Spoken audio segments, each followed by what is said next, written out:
Americans heard the word Muslim and ran with all the stereotypes they thought they knew with the Palestinian people. So let me debunk them one by one. Number one, you say Palestinian women are literally forced to cover their hair. Like, they have no female rights, no women's rights. Let me stop you right there, darling. Are you not seeing the face of Gaza right now? Are you not seeing Bisan and Blestia, huh? Is that fabric that is curled on their heads? Is that a new type of fabric I've never seen before? Because to me, that looks like hair. To me, that looks like they have the option to wear what they want. You heard this stereotype about with the women in Iran and Afghanistan, and you were like, oh my god, that's literally all Muslims. And number two, not everyone in Gaza is Muslim. There's literally Christians there too, okay? So the Christians there are almost extinct because Israel is bombing them so much. The third oldest church in the entire world was bombed. A family with a lineage that goes all the way back to the Jesus times was entirely killed. The entire bloodline is gone. So these last 2,000 years, yep, wiped out. No more walking around the earth anymore. So if you're a Christian defending Israel, you're defending the killing of your sisters and brothers in Gaza. Number two, let me tell you something. You say, oh my god, they're literally uneducated. Like, they don't even let girls go to school. So you heard what the Taliban was doing all the way in Afghanistan. You were like, yeah, let me say that about the Palestinians as well. I mean, it fits, doesn't it? Let me tell you something, yeah? They have a 97.2% literacy rate in Palestine. Do you know what that means?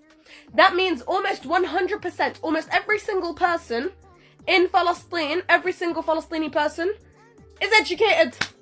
Do you know how like, that is literally 20% higher than the Americans in the United States of America. Okay, the Americans have a 79% literacy rate. So if you're going to talk about uneducations, go talk about the United States. Why don't you, darling? Because you have to talk about your own people before you start talking about other people, because that is a terrible, terrible lie. Palestinians are some of the most educated people in the entire world. When you see a Palestinian talking on a video in English, do you think that's their first language, but they learned it in that accent? Or do you not think that they just learned a second language, which is more than you can speak? Most Americans don't speak 2 languages. But we do. Us Palestinians speak multiple languages. And so do basically all the Arabs. And North Africans can speak like 3 languages. Alright. Thank you. And then you're like, they're literally saying Allahu Akbar like all the time. They're all terrorists.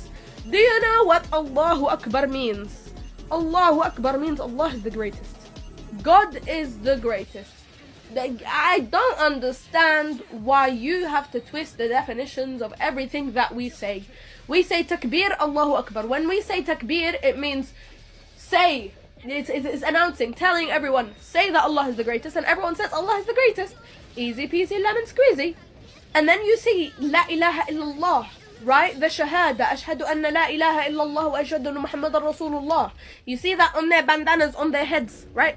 The band around their head, and you're like, oh my god, literally a terrorist. Do you know what the shahada means?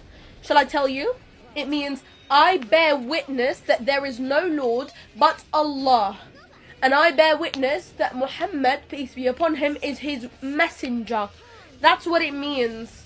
Alright? And we like to say it before we die. That's the thing that we do. If you don't agree with it, then you do you, darling. But you can't enforce your Western ideologies on us just because you think that you're right. This white man's guilt, white man's burden needs to go. Oh my Lord. Astaghfirullah al-Ali al-Azim min kulli dhanbin azim. Don't be scared. All I said is I want my Lord to forgive me and a lot of more words, okay? Thank you.